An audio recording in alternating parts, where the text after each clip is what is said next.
It's Gotham. Nobody ever stays dead.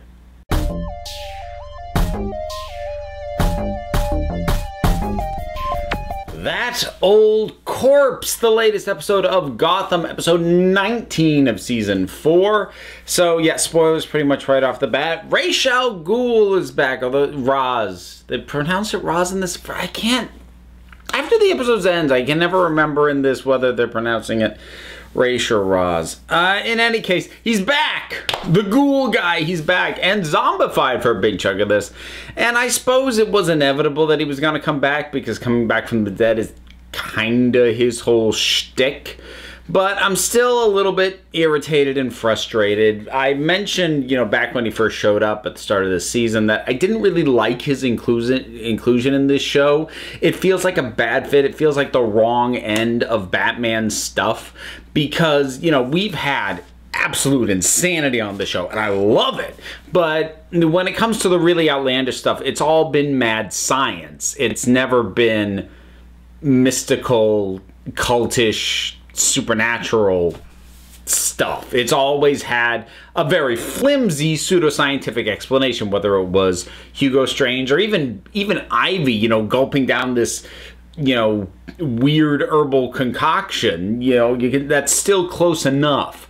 But now we've literally got a guy coming back to life because of a ritual, and I don't love it. I don't feel like that fits Gotham and what Gotham is. That said, I kind of wish he'd stayed as a zombie, because him as a zombie I kind of dug more, and that's not a knock on the performance, not a knock on the actor. He plays the part fine. I'm just not loving him in this. There is still some good stuff in here, though. I'm increasingly intrigued by the relationship between Lee and Ed, or Lee and the Riddler, or Lee and Ed and the Riddler. First of all, I really like the Riddler looking in the mirror and getting the same treatment that he'd been giving Ed all that time. Mocking Ed in the mirror, and now Ed's mocking him. Like, that's such a simple, like, almost a duh. Of course you do that, but I'm like, that's clever. I do enjoy that. And I find it interesting that with Lee and Ed, that Ed's not an idiot. He doesn't have an illusion that she's not using him. He knows that, but he's still willing to go along with that. That's a relationship that I find intriguing. Someone who is aware of the imbalance of the relationship but stays anyways. That is interesting to me. And Lee has been fairly interesting this entire season. Ever since she got infected last year, I've really enjoyed her. The stuff with Barbara was a little bit of a mix. I'm not upset that she lost the demon's head, because, as I said before, her sort of going down that path just it didn't bring out what I love about Barbara, which is nuts.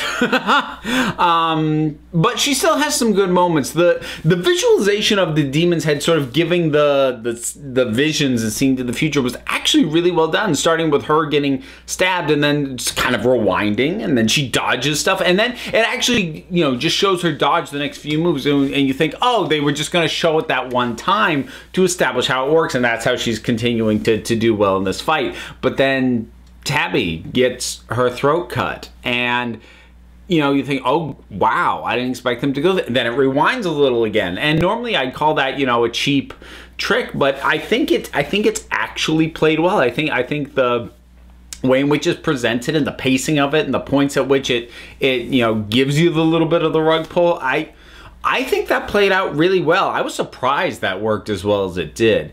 I was a little disappointed by Oswald and Grundy, because they were just kind of there. I'm assuming like them getting betrayed by Ed is going to set up something for later, except we've done Ed and Penguin betraying each other before, so I don't know what there is to do out of that. I feel like Oswald hasn't had a real shining moment this season, aside from his choice to appear to blow up Martine. Since then, he's just kind of been around. I don't know. So that wasn't especially great. The other thing I'll give credit for with Ra's al Ghul is that I do like that they are continuing to draw the line in terms of how much that screwed up Bruce to kill him. And just because he, not really, but he appeared to get over it since it happened, you know, with time and damage, but that you can see it sort of pulling that out of him again, just being confronted with this man and the possibility of having to kill him again. That feels right. That feels well played. Selena, I think she does a really good job of showing the pull that she's feeling between her friends and Bruce, and like in her mind there isn't a reason she shouldn't be able to have both, because these aren't people who have a reason to always be butting heads, but they keep doing it, and then she has to choose sides, and you can tell she doesn't want to do that. I like how that works. That plays well. I think that's about it. It's actually, you know, having talked it out, it's a better episode than I thought I was going to say it was, because it does have quite a bit of stuff I like. I just don't like that Ra's al Ghul is back. And unfortunately, that's sort of the big, you know, takeaway from this episode. That's our big lasting, and here we go. I'm like, dang it.